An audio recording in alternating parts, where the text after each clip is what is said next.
وقال علیہ الصلاۃ والسلام من کان للہ کان اللہ لہ۔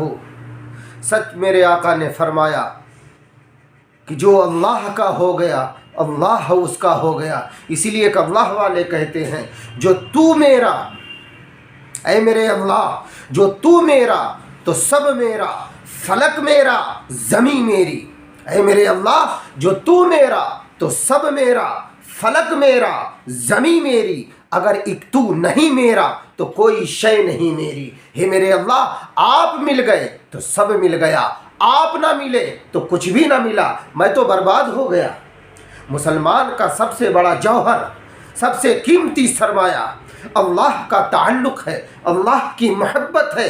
اسی لیے کرناٹکا کے اندر وہ محمدی کچھار کی شیرنی سینکڑوں کافروں کے درمیان جو گیروا لباس پہنے ہوئے اس میں گھری ہے، گھرنے کے باوجود، تنہا ہونے کے باوجود للکار رہی ہے، بباگے دہل کہہ رہی ہے اللہ اکبر اللہ اکبر اللہ اکبر۔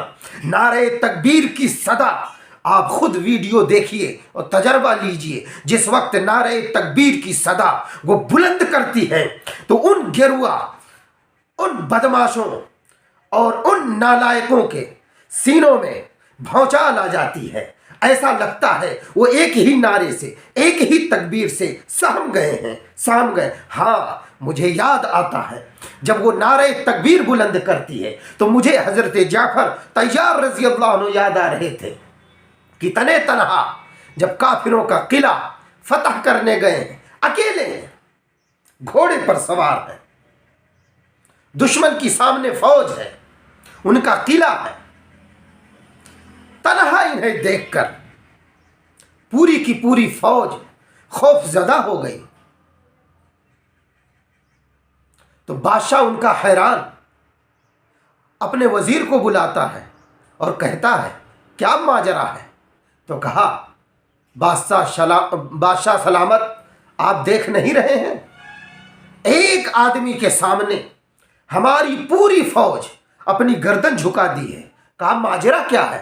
کہا پتہ نہیں کیوں اس مرد مومن کو دیکھ کر جلال ٹپکتا ہے۔ ہم باوجود با ہمت ہونے کے ضعیف الہمت ثابت ہو رہے ہیں، پست ہماری ہمتیں ہو رہی ہیں، ہماری طاقتیں جواب دینے لگی ہیں۔ تو کہا کہ کیا ہوا آخر؟ کہا آپ خود دیکھیے، نظارہ کیجئے۔ تو جب اس مرد مومن یعنی حضرت جعفر رضی اللہ عنہ کو جب بادشاہ نے دیکھا تو وہ بھی تھر تھر کانپنے لگا۔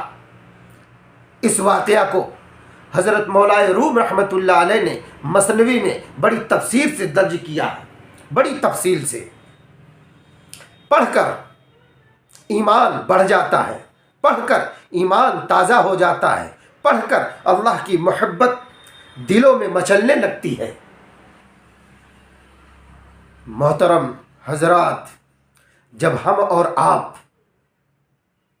اپنے ایمان کو مضبوط کریں گے، اللہ کے تعلق کو مضبوط کریں گے، اللہ پر بھروسہ جب ہمارا مضبوط ہوگا، اللہ پر یقین مضبوط ہوگا، تو ہم دشمن کی طاقت اور دشمن کی تعداد نہیں دیکھیں گے، بلکہ ہم اپنے اللہ کی طاقت پر نظر رکھیں گے۔ جیسا کہ حضرت جعفر صادق رضی اللہ عنہ دشمن کی طاقت نہیں دیکھ رہے ہیں، نہ، وہ اللہ کی طاقت دیکھ رہے ہیں۔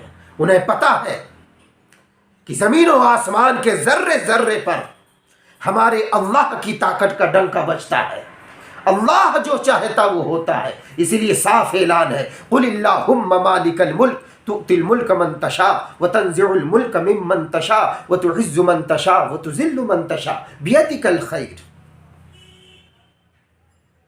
انک علی کل شیء قدیر۔ ہر شے پر مطلق قدرت اللہ کو حاصل ہے۔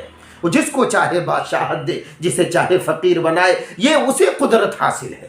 اس لیے اس قدرت والے کو جب ہم آپ سچے دل سے پکاریں گے اور سچائی کے ساتھ جب ہم اپنے اللہ کے سامنے جھکیں گے، نماز کی، تلاوت کی، مراقبے کی، گناہوں سے بچنے کی جب ہم پابندی کریں گے تو انشاءاللہ ہمارا بھی ہمارا بھی اللہ پاک خیال رکھیں گے، ہماری بھی اللہ پاک مدد فرمائیں گے، ہمیں آپ کو بھی اللہ پاک عزتوں سے نوازیں گے، لیکن شرط ہے کیا؟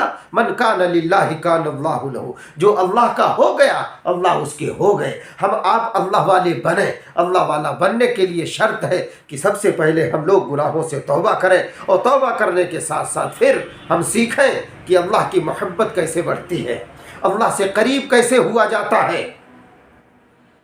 ایک نعرہ تکبیر بلند کیا، حضرت جعفر صادق رضی اللہ عنہ ان کے قلعہ میں یعنی دشمنوں کے قلعہ میں بھونچال آ گیا، سب لرز گئے، انہیں فتح حاصل ہوئی۔ واقعہ بہت لمبا، کسی اور موقع پہ بیان ہوگا، لیکن ہم جذبات سے کام نہ لیں۔